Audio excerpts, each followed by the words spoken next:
Bonjour à tous, bienvenue sur la chaîne Reptistore. J'espère que vous allez bien. Aujourd'hui, petite vidéo pour vous parler de quelque chose que j'ai oublié de vous parler.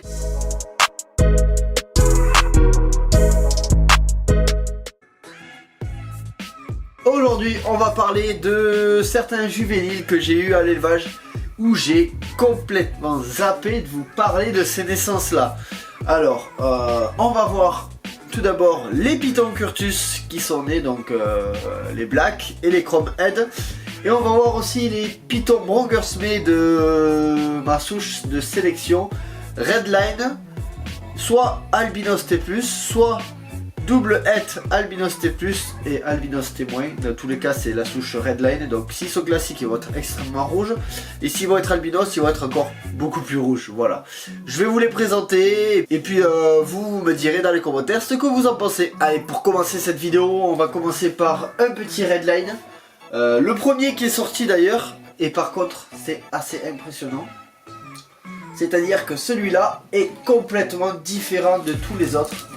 Vous allez voir, il est limite noir. On est sur du Brongersmee, pas du Curtus.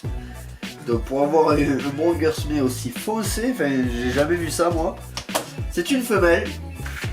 Donc étant quasiment noir, soit le noir va se transformer en rouge, soit je sais pas du tout ce que ça va faire. En tout cas c'est assez magnifique. Donc voilà le spécimen comme vous pouvez le voir.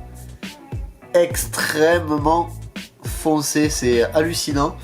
Ce qu'on va faire, c'est que je vais vous le comparer avec un autre pour que vous puissiez vous rendre compte quand même. On va prendre celui-ci là. Ça c'est un que je me garde ici, puisque sur cette sélection il fallait que je garde un mâle et j'ai pris le plus joli. Tac. Allez, on passe en plan inversé. Donc voilà le spécimen que je vous disais, extrêmement foncé, limite noir, avec un spécimen que je vais garder. Donc j'espère qu'à la lumière ça passera bien. Voilà, donc on voit que c'est des animaux qui vont finir rouges de toute façon comparé à des Brongersmee classiques que j'ai pu reproduire cette année. Donc vous voyez la différence des deux, elle est assez flagrante. Alors celui-ci a déjà 3 ou 4 repas et celui-là n'en a qu'un pour le moment. Donc il a mangé la semaine dernière, ça y est, c'est parti. Vous voyez la différence en 3-4 repas quoi, de taille, elle est assez fulgurante. Regardez-moi cette tête extrêmement mélanique avec ses yeux orange. Bah ici c'est l'inverse, voilà. Donc ce spécimen il est vraiment oufissime. Toujours en Redline, nous avons aussi bien sûr des albinos. Alors pareil, au niveau des albinos c'est assez différent, et ils sont pas tous pareils. Donc on va voir par exemple cette femelle là, et qu'il va falloir que je change le sopalin parce qu'elle a soit elle a pissé, soit ça a fait déborder l'eau. Donc comme vous le voyez, ce spécimen là assez clair, mais qui va prendre ses couleurs dans ces 2 premières années. Je vais vous en montrer maintenant un autre. Alors oui, celui-là aussi il est assez wow. Celui-là il est rose, il a du rose et tout. Enfin c'est un spécimen assez intéressant en termes de génétique. Vous voyez là tout le stripe qu'il a au dessus, c'est assez sympa. Excusez-moi, j'ai pas regardé l'écran. C'est impressionnant. Du rose sur les flancs, c'est vraiment magnifique. Je vais vous en montrer un autre encore totalement différent des 2 premiers que vous avez vus. Tac, on va enlever la gamelle d'eau. Celui-là par contre est extrêmement foncé aussi.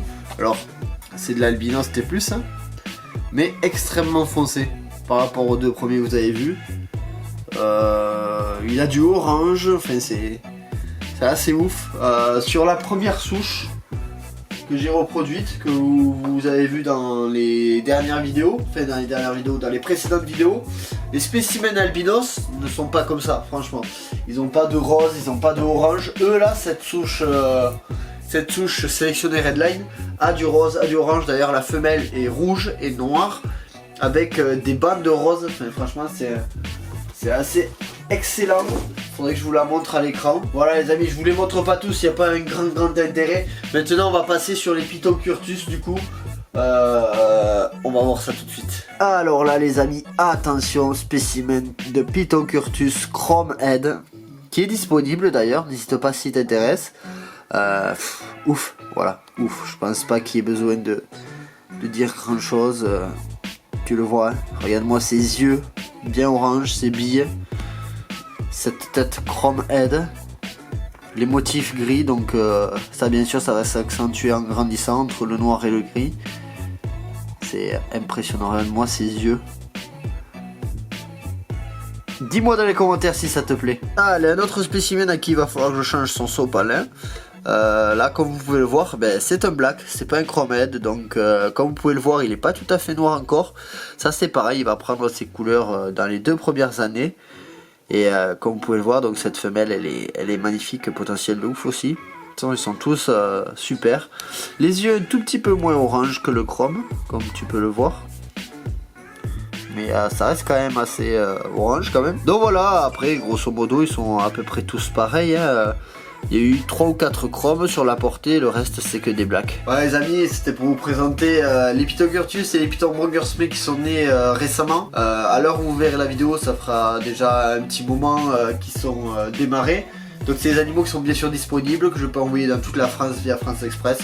Voilà, donc n'hésitez pas s'il y a des animaux qui vous intéressent. N'hésitez pas aussi à me mettre dans les commentaires si tu as kiffé ces animaux et les animaux que tu aimerais voir prochainement dans les prochaines vidéos. Voilà, en ce qui concerne de la maintenance de ces juvéniles, donc ils sont maintenus à température ambiante de à peu près 27,8 degrés, donc entre 26 et 28 c'est parfait en température ambiante pour cette espèce là. Pour le moment, tant que leur taille le permet, ils sont dans des bras plastes, donc c'est des boîtes qui font 19 sur 8 de haut et sur 12 de large si je me rappelle bien de tête. Pour leur premier mois de vie, après ils passent dans des boîtes de ce type là qui sont déjà un peu plus grandes, donc elles font 30 sur 10, elles font 33 de long sur 19 de large et 11 cm de haut. Voilà, et puis généralement ça suffit jusqu'au moment en fait où ils vont chez leur nouveau propriétaire. Voilà. Une feuille de sopalin changée assez régulièrement, d'ailleurs c'est pour ça que je mets du sopalin, parce que je change les substrats, du moins la feuille de sopalin 2 à 3 fois par semaine, voire plus de temps en temps. Une coupelle d'eau et ça suffit. Voilà les amis, on arrive à la fin de cette vidéo. J'espère que ça vous aura plu. N'hésitez pas à me le mettre dans les commentaires. Lâchez ton pouce bleu, tu connais la musique, etc. etc. Merci à toi en tout cas d'être resté jusqu'au bout. T'es le meilleur si t'es arrivé jusqu'ici. Et je te dis à bientôt pour la prochaine vidéo.